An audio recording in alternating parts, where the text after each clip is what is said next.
My name is Lucille Temba. I'm 67 years old. I come from Kenya.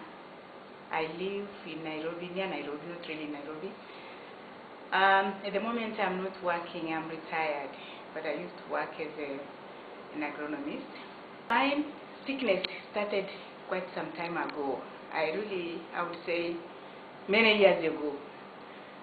And I sort of grew up with it.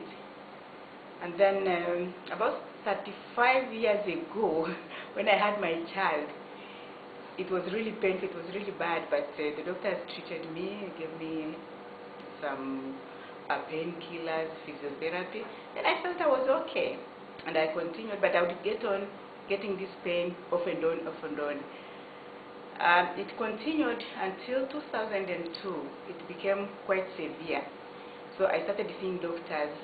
They did x-rays, and the very first person to tell me, one doctor in 2003 told me this might require surgery. But I was very apprehensive because a lot of cases I've heard about people getting spine surgery have been that they walk into the theater on their two legs, come out on a wheelchair.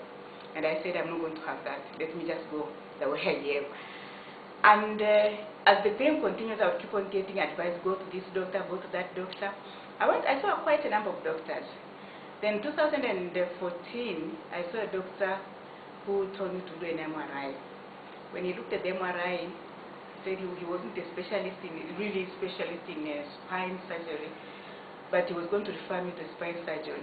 But he said, well, you have to think about surgery because at the end of the day, this might be the only way to have this problem rectified. But still, my heart was not there. I wasn't going to have surgery. In 2015, a friend who is a doctor came and talked to me and said, Mama, you believe in God and you know God can do a lot of things. But if you don't have faith, nobody can do anything. So if you have really kept it hard for you to open up your heart and believe that surgery can help you in this problem, there's nothing we are going to do, there's nothing we can do. At that moment, I thought about it and I said, come to think of it, maybe God is sort of talking to me through people. And at that particular time, my daughter also came across, because all this while, I've seen so many doctors, and each and every one of them is talking about surgery, surgery, surgery. Then I kind of closed my ears. I didn't want to hear. I was seeing a physiotherapist who said, well, your case is complicated, but we can try and see how much we can do. Of course, he helped me because by then I could still walk on my two legs. But towards the end of 2014, I couldn't even walk. My legs started having this numbness. It actually started by these pins and needles, as you call them. Then they started being numb. Then the right one was literally really numb, and I couldn't even walk. I had to start walking with a cane. So when I spoke to this friend of ours, I went back and prayed to my God and said, God, if your will for me is to be operated, open up my heart so that I can accept. And then in the meantime, my daughter saw a clip somewhere where a certain lady from Kenya was being treated for cancer in India. And when she came, she said, Mama, why don't we think about going to India for this surgery? Then I said, well, let's see what we can do, what God has in store for us. At that time, I also went and see another doctor in Nairobi, and he told me, to be frank with you, there's no way out of this except surgery.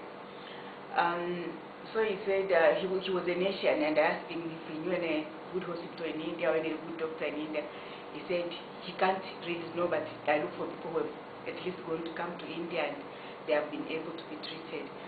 Then a friend of mine has a husband who was actually treated by Dr. Shah. So she sent me his telephone number and told me, why don't you call this doctor? We were in trouble because my husband was already on a wheelchair. But when we went to India, we came back. The husband is a lecturer. He's now back to work and he's doing everything like he has never been sick before. So with that, I actually called the office, the spine office in Nairobi, the Nairobi Women's Hospital, and I booked an appointment. And that was in November 2015. when Dr. Shah came, I saw him. He looked at the MRI and he told me, this is a surgical case, we have no choice but to operate. So he advised me, he told me, he explained to me what will be done, how the surgery is done, and it was so nice because the way he was explaining to it is like, you know, it was just a piece of cake. It's nothing much. And I said, oh, so all this while I've been fearing because it's something which can be done. And because the way he talks, the way Dr. Shah talks is, he will make you feel that he has already done the operation.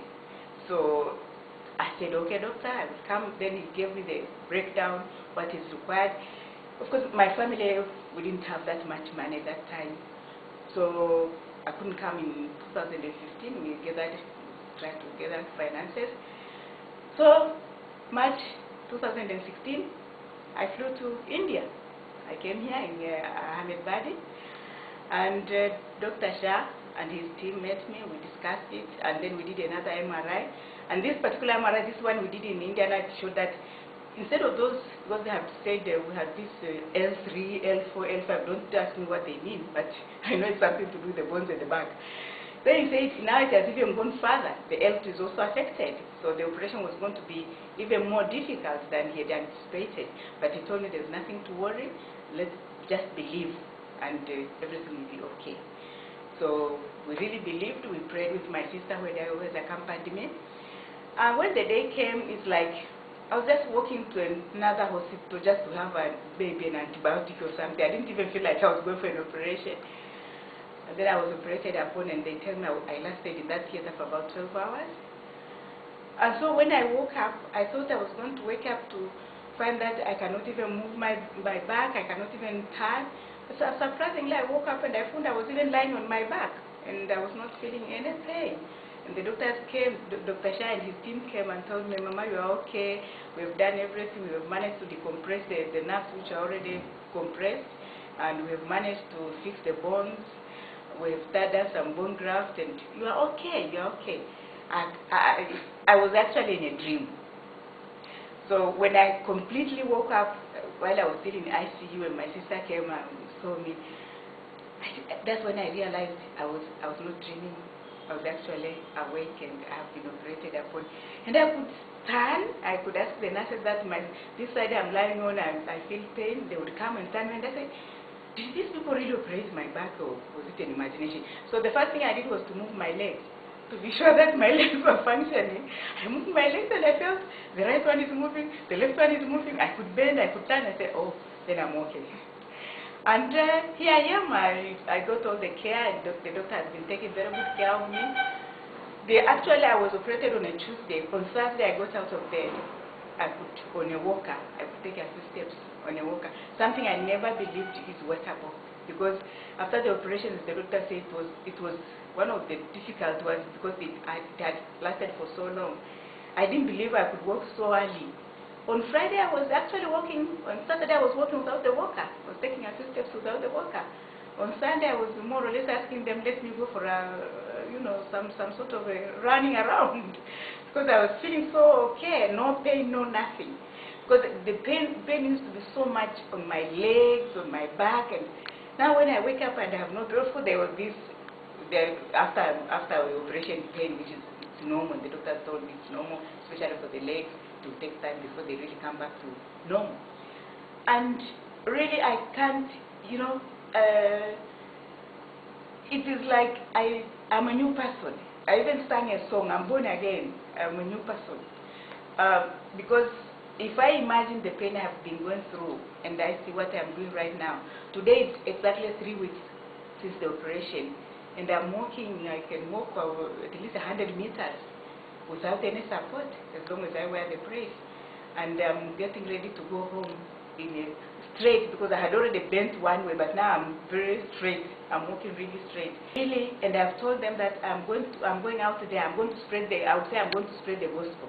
When I go back there, because I know there are a lot of people who are suffering in silence, who have actually held up just the way I did when I was refusing that I can't go for an operation because I'm going to come out paralyzed and what have you. I want to tell people that it is possible to be operated and walk again. And this is something, this is a testimony for anybody, anywhere, who thinks it is not possible. Please, let them know that it is possible, and I'm a living testimony, and I'm going to do it in my country. I'm going to really talk to people. I know people who are suffering there, and I'm going to talk to them to make sure that they also seek help. And I'm really, what I can say is that I'm praying for Dr. Shah and his team, that God may give them more wisdom and strength in whatever they are doing. For I know they are doing it to save lives, and they are really saving lives. Thank you.